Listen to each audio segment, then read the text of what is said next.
Stock ये सब trading बेट हैं पहले वाले तो। जीवन स्मॉल फाइनेंस बैंक खरीदारी करने का मन भाई ये वो है जो 44-45 रुपए के हाई से आधा से ज्यादा करेक्ट होकर ट्रेड कर रहा है। इसने अपने बिजनेस अपडेट शेयर करे जिसमें मेंशन कर रहे हैं भाई डिसबर्समेंट्स पिकअप हो रहे हैं, कलेक्शंस में कंसिस्टेंट इंप्रूवमेंट है, एनपीएस का एक्शन प्लान सामने रखा है। यार प्रेजेंटेशन सजाना तो आसान काम है, अब वॉक द टॉक कितना होता है वो बड़ा सवाल है। इसीलिए कह रहा हूं मेयरली ट्रेडिंग बेट 21 का टारगेट।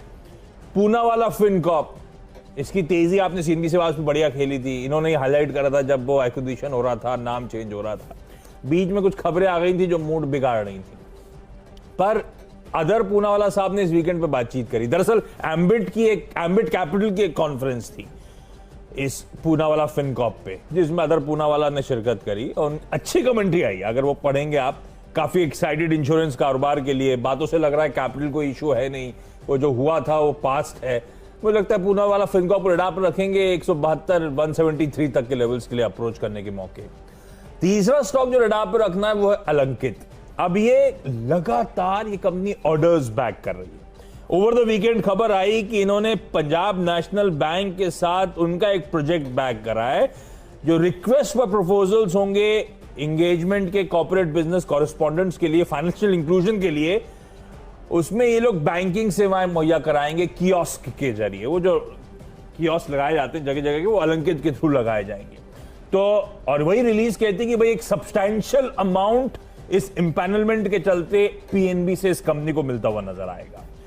तो अच्छी खबर इसके लिए आती हुई। और पिछले कुछ दिनों से आपने अगर नोटिस करा 1-1.5 महीने से किस तरह की खबरें, आयुष्मान भारत कार्ड की रिक्वेस्ट नेशनल हेल्थ अथॉरिटी के अंदर उसमें इंपैनल हुए सर्विस प्रोवाइडर के तौर पे।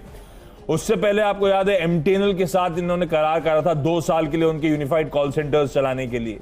फिर नेशनल बिजनेस कॉरेस्पॉन्डेंट बने एसबीआई के लिए, फाइनेंशियल इंक्लूजन के लिए। बैंक ऑफ बड़ौदा में इनरोल होते हुए नजर आए उनके बैंक सखी प्रोजेक्ट के लिए।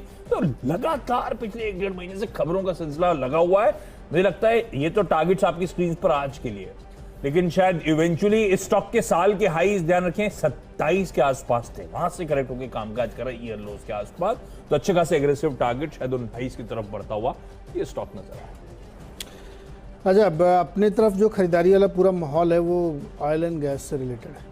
80 के पास पहुंच रहा कच्चा तेल, 80 के पास, लेकिन पहला स्टॉक तो बीपीसीएल है, ये तो ओएमसी है। इसको इसलिए आज इनकी एजीएम है। अच्छा, और मुझे एक्सपेक्टेड है कि शायद कुछ अनाउंसमेंट आपको सुनाई पड़े, कुछ और क्लैरिटी आती हुई आपको दिखेगी डाइवेस्टमेंट के संदर्भ में, इन सब चीज़ों में। तो उस वजह से मैंने लिया है, तो नज़र रखिएगा। और चूंकि क्रूड का इम्पैक्ट इस पर पड़ेगा ही पड़ेगा, तो आपको बहुत सावधानी से इसमें ट्रेड करना है। लेकिन मुझे लगता है कि आज कुछ अनाउंसमेंट संभव है।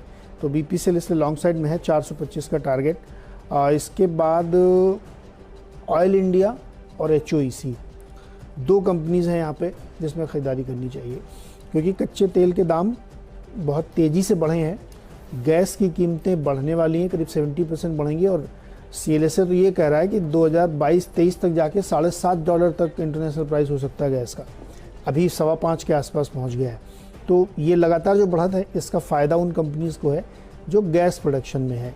तो उसमें एचओईसी के पास भी है, ऑयल इंडिया के पास भी है, तो इनमें खरीदारी करके चलना चाहिए। 3 सेल कॉल है। अब ठीक है एग्जीक्यूटिव ऊपर है, पर मेरे ख्याल से किसी को ये आइडिया नहीं है कि दिन के दौरान कैसे विकेट बिहेव करेगा।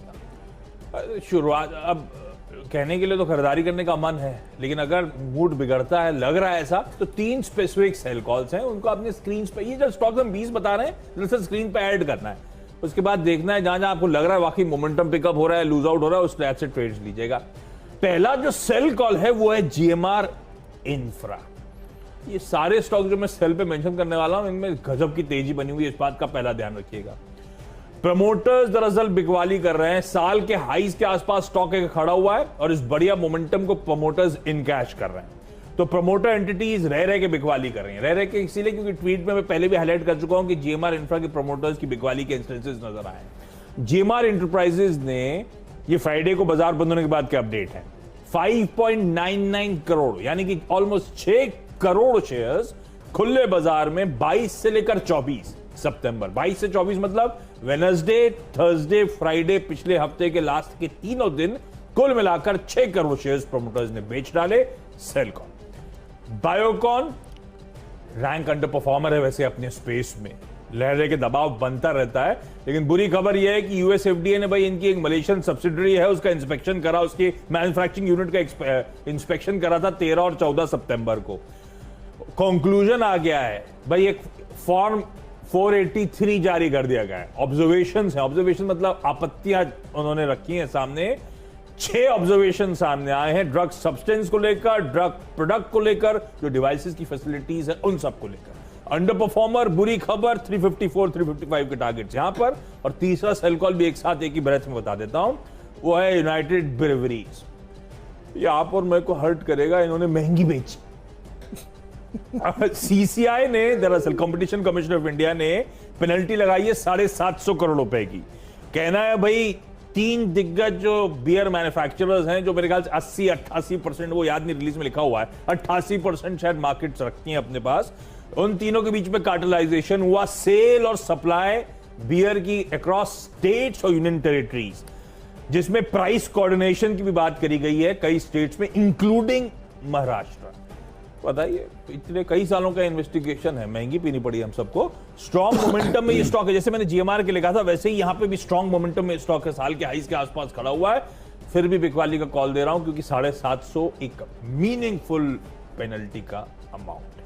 खैर, बट ऑब्वियसली ये लोग उससे चैलेंज करने जाएंगे, जो होगा होगा। आज 1570 के टारगेट से।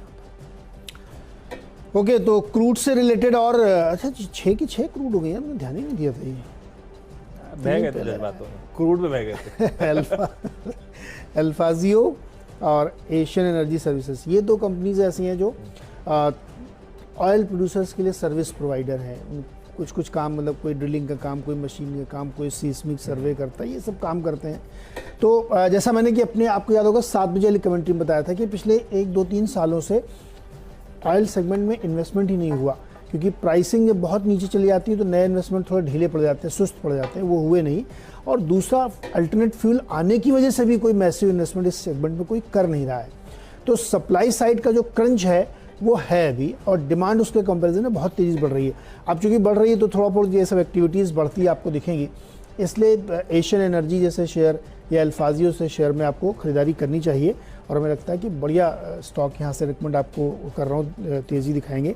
और 6वां स्टॉक जो इसका मास्टर स्ट्रोक है वो ONGC है, 136 पे चल रहा है।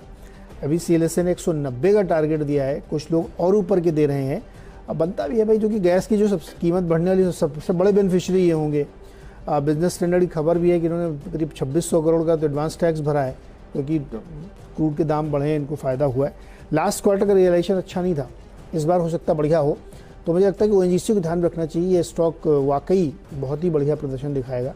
तो आज के लिए 143 का टारगेट है, लेकिन आप इसको होल्ड करेंगे तो मुझे लगता है कि ईयर एंड तक आपको ये स्टॉक 250 का लक्ष्य जरूर दिखाएगा। तो ONGC में खरीदारी कर सकते हैं। चलिए, 6 स्टॉक दोनों के हो गए। क्विक ब्रेक और लौट के आगे तो फ्री हिट पेंचेटर्स।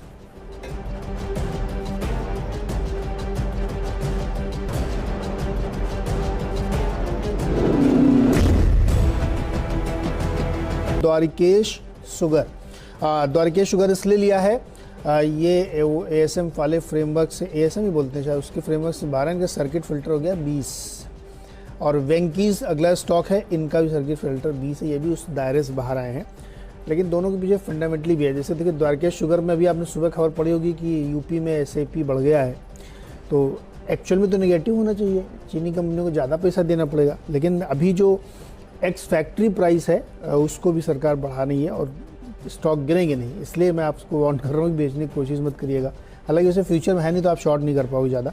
वेंकीज में इसलिए क्योंकि इनका SM सर्किट गया और अब ठंड का सीजन शुरू हो रहा है, तो प्रोडक्ट की डिमांड भी बढ़ती रहेगी। तो इसलिए दोनों स्टॉक्स में मोमेंटम चेस करना चाहिए, होल्ड करने की सलाह नहीं है यहाँ पे। तो सिर्फ ठंड में महंगी से प्रोडक्ट की डिमांड बढ़ती है क्या? बियर वाले में आपने सेल कॉल दे दी। ठंड में बियर कहाँ चलेगी? अरे दिल्ली में लोग फैशन है, प्रेस क्लब में लोग बैठते हैं एकदम। वैसे ये बात है, ठंड में आइसक्रीम खाने का उसका तो नहीं पता, वो आप जानते होगे बियर के बारे में, मैं तो आइसक्रीम के बारे में जानता हूँ। ठंड में आइसक्रीम खाने का अलग ही मजा है। तो फिर प्रोडक्ट प्राइसेस सनसेरा इंजीनियरिंग अगला स्टॉक है भाई। सनसेरा ये पिछले हफ्ते की लिस्टिंग है फ्राइडे की, 8-9% ऊपर, जैसा एक्सपेक्टेड था, थोड़ी सी ल्यूकवार्म लिस्टिंग हुई। पर फ्राइडे को हुआ क्या, नोमुरा ने 6 lakh shares, Plutus wealth management ने 5 lakh shares, IFL mutual fund 5.5, IFL asset management 4 lakh, Abu Dhabi investment authority almost 5 lakh shares. इस तरह के इन्वेस्टर्स फ्राइडे को लार्ज ट्रेड में चेक इन हो रहे हैं। सनसेरा को जरा आज रेडार पे रखेंगे। दूसरा इकलौता ले रहा हूं वो महाराष्ट्र के अनलॉक पे। मैंने आज 7 बजे मेंशन कर रहा था कि सारे स्टॉक जब मैं देख रहा था तो बहुत तेजी, फ्राइडे को नहीं पर पिछले कई दिनों में बहुत तेजी और प्रीवियस हाइस के आसपास सारे सिनेमा घर पहुंच चुके हैं। तो सिलेक्टिवली सिर्फ एक ही लिया है मैंने, वो है यूएफओ मूवीज।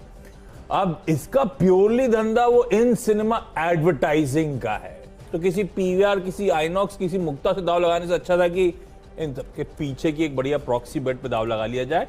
ये वो स्टॉक है जो एक जमाने में 600 प्लस पे ट्रेड करता था।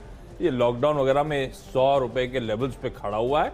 हालांकि ये भी चल चुका है, इस बात का ध्यान रखिएगा। स्टॉप लॉस लगाएंगे और इस महाराष्ट्र के 22 तारीख के अनलॉक को खेलने का ये तरीका। क्विकली छोटा सा ब्रेक के उस पर अगले 2 स्टॉक्स और टीम्स का क्विक रैप अप।